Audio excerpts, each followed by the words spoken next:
दिल्ली गुजरात बॉम्बे गोवा चाहे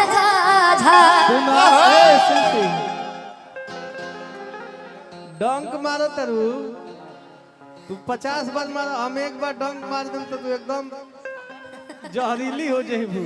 देखिए नारी को कभी कमजोर नहीं समझना चाहिए। ये छोटा ठीक है, तू इच्छाधारी हो जाएगी। आप थोड़े से हेल्दी हैं तो ये हेल्दी आदमी जल्दी हाफ हो जाए, लेकिन पातर आदमी ना हाफ ही। ये छोटा रिचार्ज है, थोड़ा सा मारता है कि दिल्ली गुजरात बॉम्बे गोवा चाहे उन्हें आप लोग खड़ा बनी, आगे कुर्सी खाली बा, आप लोग आगे बैठ जाइए। हाँ भाभी आइए ना, मुस्कान आपका बार बार हमारा उधर ही खींच रहा थे। आइए सामने कुर्सी खाली है। कि दिल्ली गुजरात बॉम्बे गोवा चाहे और जहाँ की बात रही रोक बनाया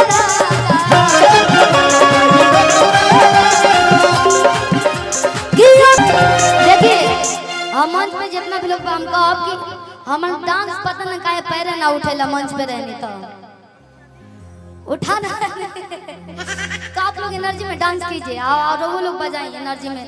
हम क्लियर बात कह रहे हैं, वही ना पावला थोड़ा ताजा ताजा आई मधुर के आधे अंगूर ना लागी तो दूर के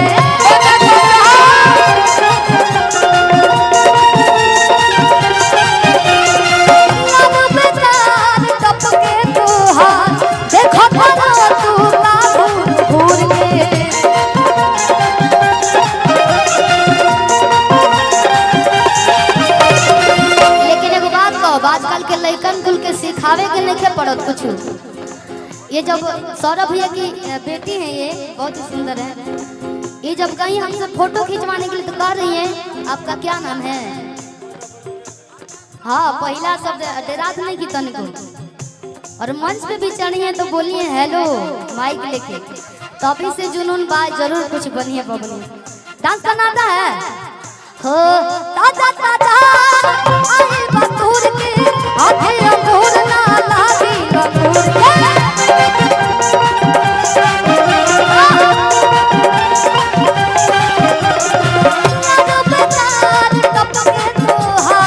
देखो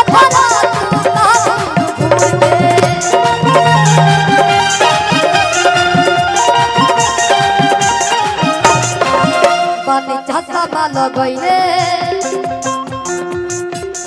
अच्छा मैं चश्मा के लगैले बा, व्हाइट चश्मा खाली लोगो तो रात में व्हाइट लगेगा। शर्मा रहा है काहे से, एक बार आप मुंह खोलिए तो भैया हंसीएगा। एक बार चश्मा जो लगाए हैं कुछ देखना है मुझे आप अच्छा बबनी की तरफ से ढेर सारा आशीर्वाद, एक बार हंस दीजिए ना। आप लोग मुझे खूब देखते हैं, एक बार बोलिए हेलो का हाल बा।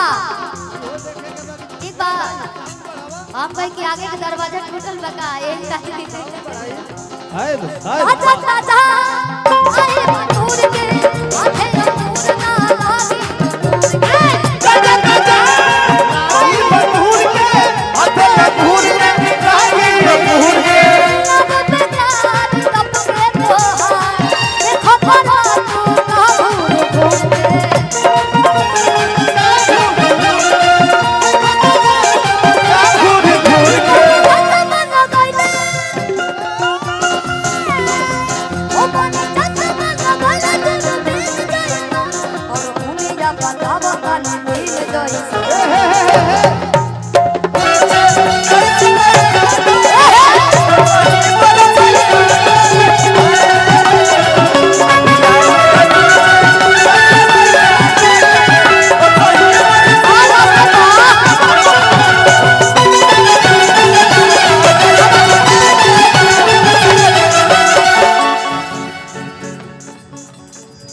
कम करके हाँ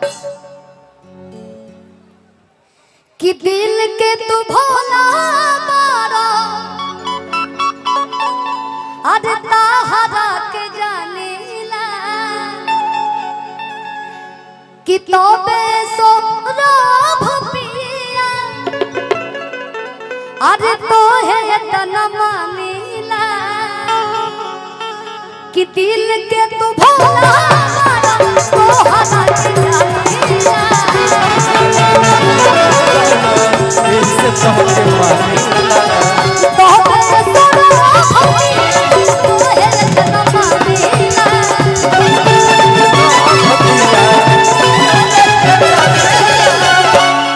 कि चोरी बोल के हुए ससुर पतवानी कि फिकिरे में उठत बैठत बानी कि कहे तना भारत सुभर जवनिया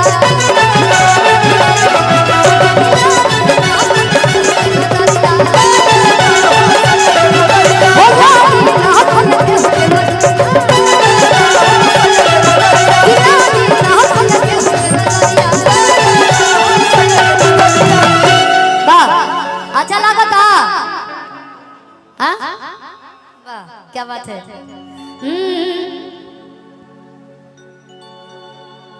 एगो गाना आज आप लोग सुनिए कि ना